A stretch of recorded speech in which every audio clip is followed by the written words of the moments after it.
Hello students, welcome to ePathshala. My name is Prerna Trehan and I am an assistant professor at GGDST College, Punjab University, Chandigarh. In the present module, we shall be looking at the feminist approach to power and politics. In the module, we shall try to deconstruct the idea of femininity as well as womanhood. Furthermore, in the module, we shall try to explore the binaries between sex and gender. We shall also be looking at the idea of gender roles and performity and how the same have been impacted by the feminist movement. Furthermore, we shall be looking at the divide between the public and the private sphere and how the same have had an impact on determining the position of women in the society. Moving on, we shall also be exploring the ideas of sameness and difference within the feminist approach. Furthermore, we shall be looking at the conceptions of queer, disability, caste, and class, which form an important part of the feminist movement around the world as well as in India.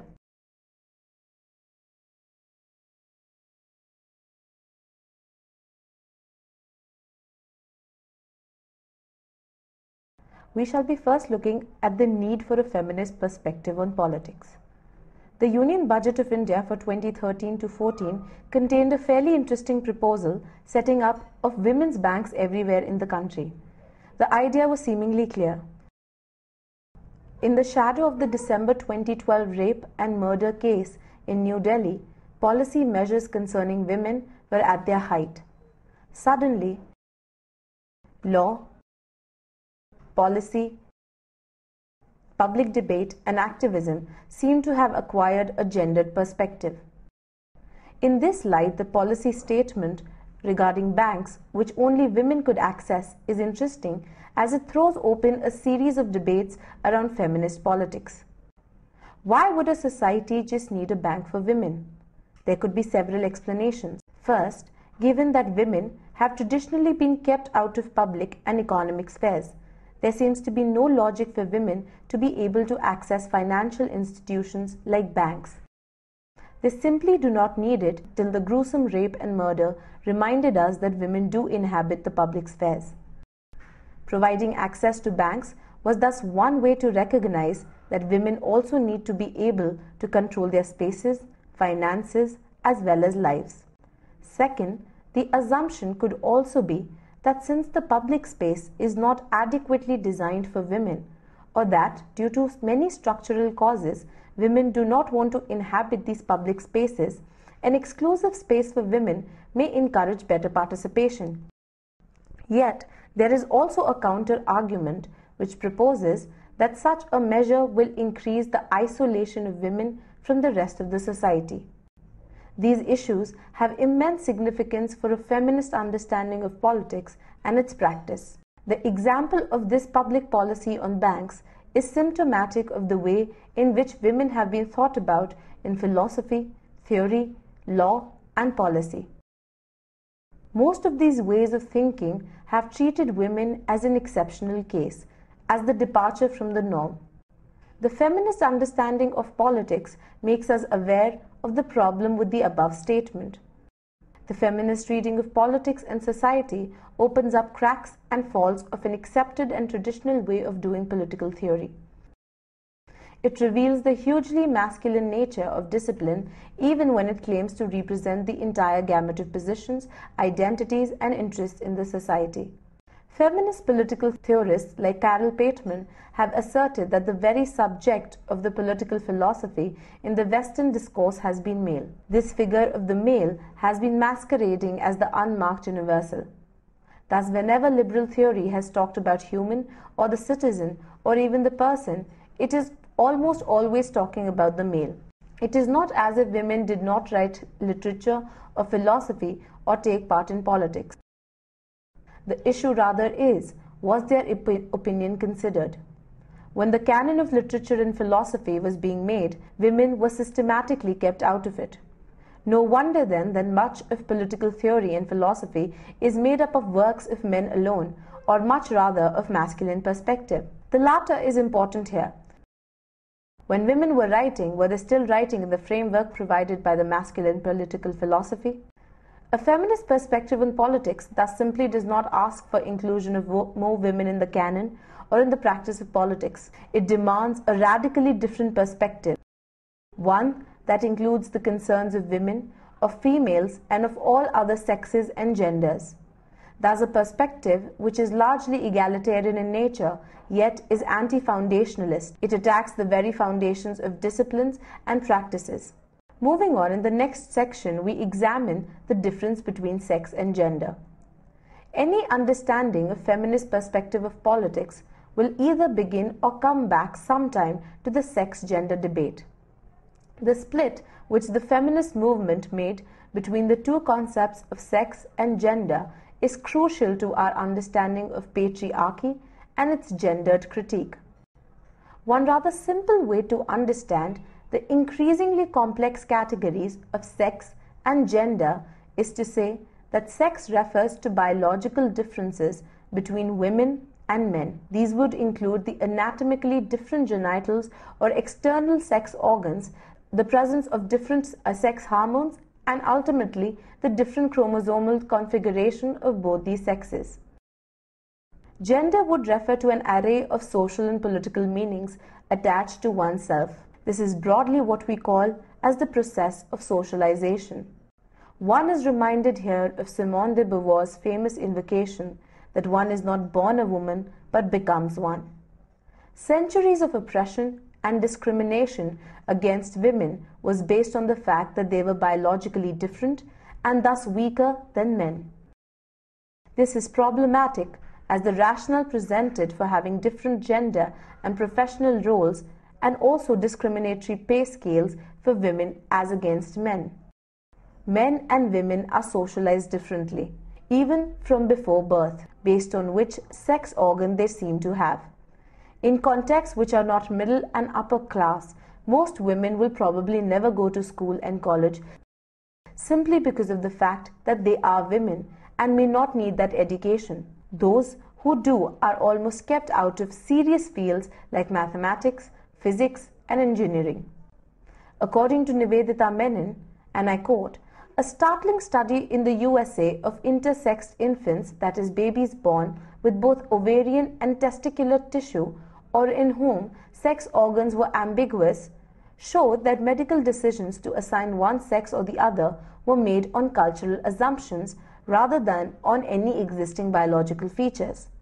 Thus, a baby might be made into a female but then still require hormonal therapy all her life to make her stay female. In other words, maleness and femaleness are not only culturally different, they are even biologically stable features at all times. Thus, the very process of sexing at birth determines one's gender and thus determines one's life chances. It is probably known as biological determinism. Another example of this could be race, where one's skin color is deemed as the sole and determining maker of one's capacities. The sex-gender distinction helps us to complicate the argument of biological determinism. Sex and gender may not always coincide in most individuals. If we were to take out the process of socialization from the process of upbringing children, then there is no absolute scientific or philosophical logic by which males would turn out to be masculine and females would necessarily be feminine women. Feminist anthropologists like Margaret Mead have examined different cultural contexts to determine what is meant by masculinity and femininity across various cultures. According to Mead, then, different societies have varied understandings of what it means to be masculine and feminine without any direct overlapping of biological specificities of human body. Roles and activities which are considered feminine, like cooking, crying, being physically weak, are largely social constructions. Women are groomed for this role even before they are born. Men are consciously kept away from the domestic front and encouraged to go out and play. These have been fixed as attributes of being male by the societal and historical processes.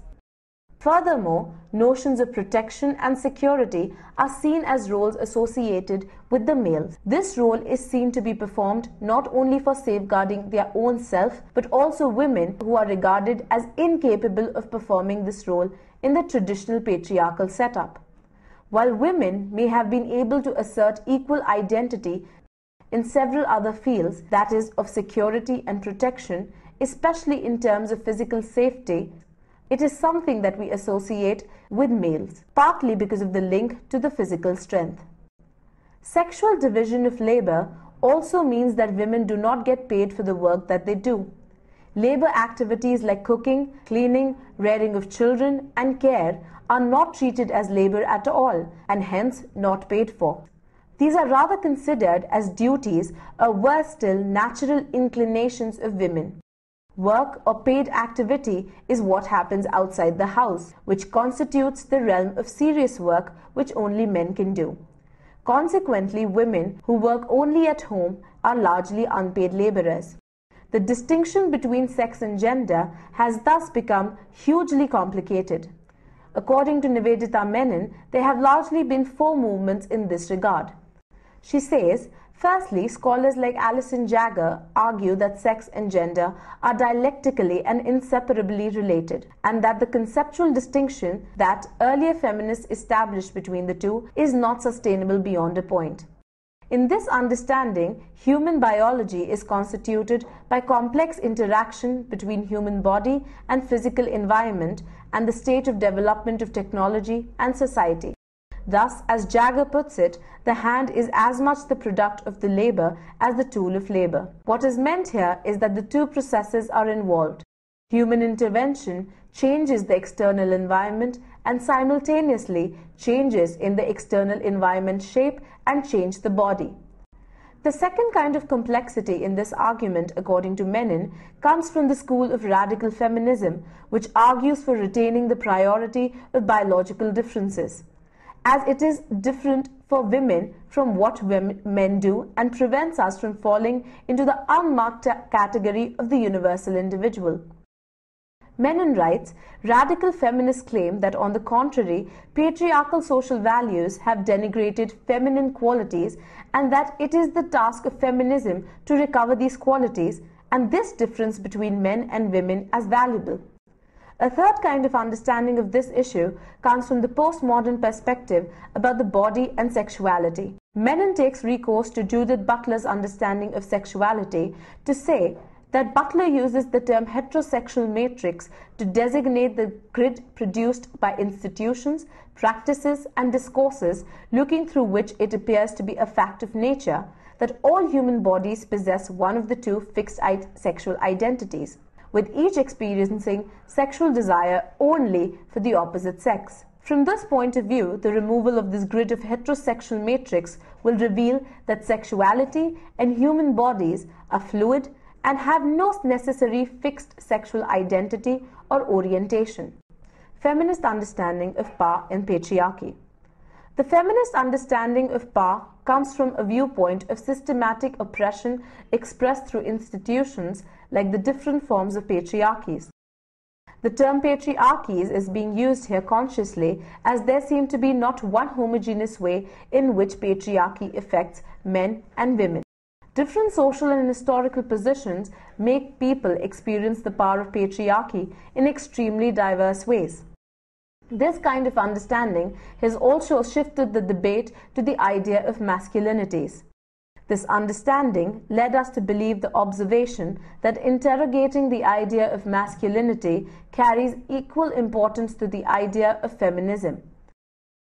Men thus model themselves on this expectation of patriarchal masculinity.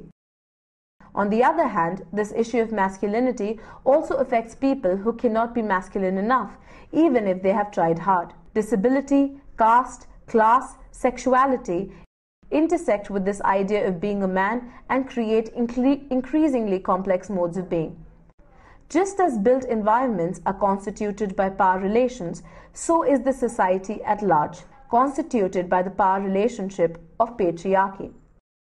Imagine a man who is differently abled and cannot work in a typical office environment because there are no lifts or ramps, or because the computers do not have screen reading software installed on them, or simply because the management is not willing to accommodate different abilities. Now, this man cannot be the traditional breadwinner for his family. He cannot participate in much of the public sphere, and thus cannot fulfill the role of a man as expected by the society. Patriarchal norms label him not man enough because he cannot work in an office space or cannot lift heavy weights. Sexuality is another such contested area, which has in recent years contributed immensely to our understanding of sex and gender roles. The queer understanding of body, sexuality, and capabilities rejects the idea of males being masculine and females being feminine. This perspective largely understands the human body, capability, and sexuality as a continuum rather than poles.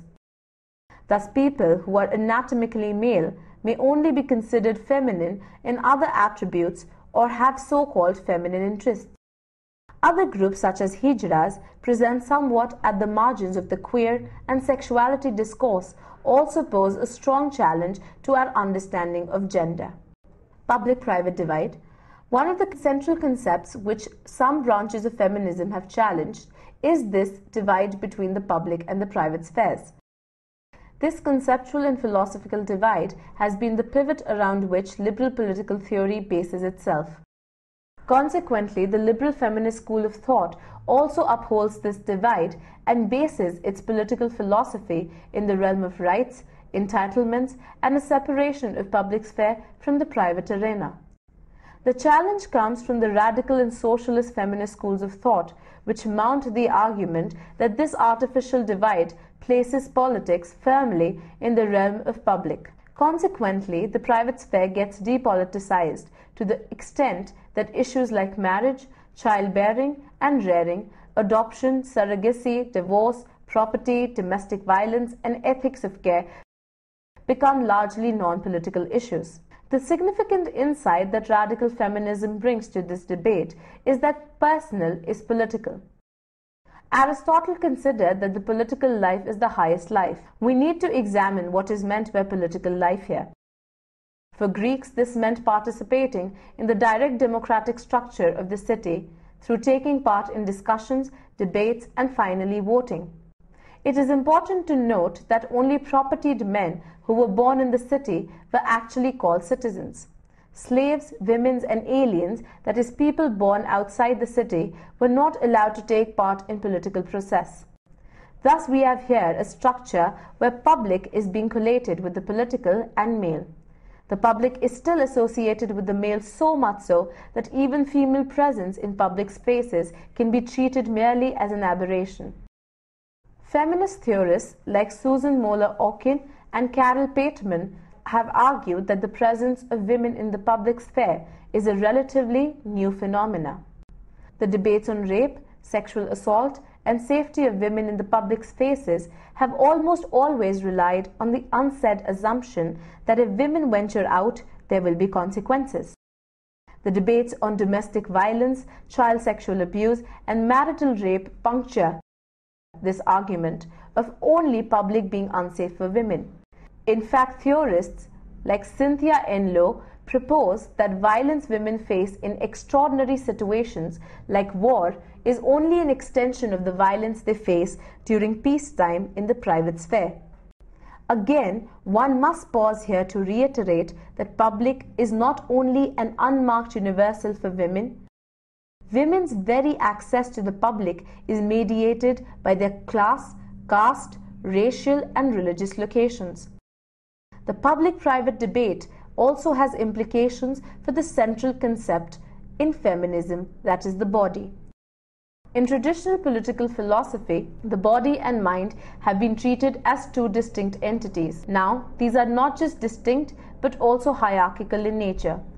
The mind has largely been treated as the superior faculty characterized by reason, rationality, and thinking. The other is the body, which is the realm of bodily functions and emotions, but more importantly, the site of unreason and irrationality. Conventionally, men seem to occupy the realm of mind, while women, with the emphasis on bodily functions like menstruation, pregnancy, and child rearing, inhabit the realm of the body. This division also links up to other such arbitrary divisions like public and private, culture and nature, masculine and feminine. The other discourses on the body come from queer and disability schools.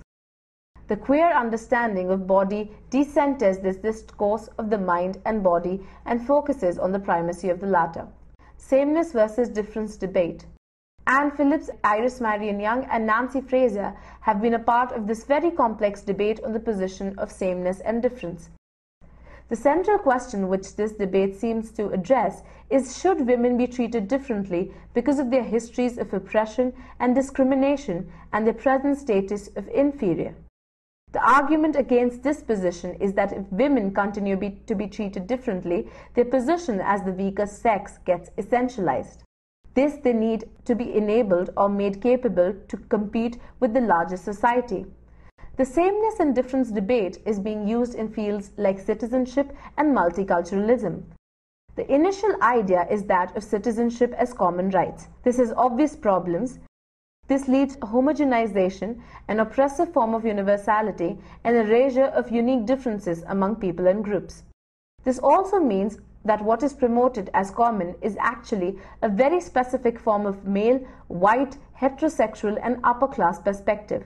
This naturally harms many groups like women, African Americans, homosexuals, native inhabitants, etc. In response, Iris Marion Young proposes the concept of differentiated citizenship. This would ensure that while all the above-mentioned groups will get the universal citizenship rights, they will also be entitled to certain special group rights in order to overcome the disadvantage that incurs as a result of being parts of such groups of gender, sexualities, ethnic identities, etc. Intersections. In this analysis, we also realize that these debates do not exist in vacuum. We exist as a continuum of various cells across caste, class, gender, sex, ethnicity, and racial lines. Any discussion on feminist politics would be incomplete without an understanding about intersectionality of the feminist position. Caste and gender debates in India have matured greatly over the past decade. The theoretical impulse in this field came from Gopal Guru's evocative statement, "Dalit women speak differently." Women here are seen as markers of caste and sexual boundaries. Prem Chaudhary's work further analyzes these boundaries and what happens in case of transgression. Scholars like Sharmila Rege have made important contributions in the field itself. An interesting intervention in this respect has also been the vast number of autobiographies written by Dalit women. Susie Tharu and Tesajwini Niranjana look at feminist politics in India by examining issues like Mandal agitation and rise of Hindu fundamentalism. Tharu and Niranjana seem to be hinting at intersectionality with issues such as caste, class, race, religion, and sexuality complicating the gender dimension. The Shah Bano case is also one that poses difficulties in formulating a coherent feminist position in India. Let us summarize now whatever we've learned throughout the module. We realize the feminist understanding of politics and power goes against the normative as well as the dominant approach to understanding it. It deconstructs the idea of patriarchy to understand the marginalized voices of women who've been erstwhile put into the four domains of the private sphere. Firstly, it helps us look at the idea of sex and gender. As espoused by Nivedita Menon, even the biological facts of sex are not devoid of certain cultural assumptions as well as the idea of socialization. The works of Simone de Beauvoir are extremely crucial in understanding how a woman is not born but in fact becomes one. Thus, the idea of womanhood is not biological but socially emphasized and culturally imposed. Moving on, also the idea that was espoused by Carol Anish in the idea that personal is political. The fabrication and the division between the public and the private sphere forced women into the ideas of servitude. The idea that women's position was only to be limited to the four walls of the private sphere dissuaded them into moving into public spaces. Thus, this breaking down of barriers was essentially important for women to gain their natural position in the society. Furthermore, the idea that violence was not only limited to the public sphere, but in fact had many manifestations in the private sphere as well, given in the form of marital rape, domestic abuse, etc. In this idea, also, Carol Pateman's views of breaking down the idea of a universal character, which is essentially male, and including the feminist point of view is very crucial. Moving forth, we also include the ideas of queerty, the idea of disability, the idea of how women from different spheres of the society speak differently, not only to men, but also to upper class, westernized women, which is also of crucial importance to the radical feminists. The present module helps us understand how feminism and its approach has helped broaden the horizons of politics as well as understand power in a more nuanced manner. Thank you.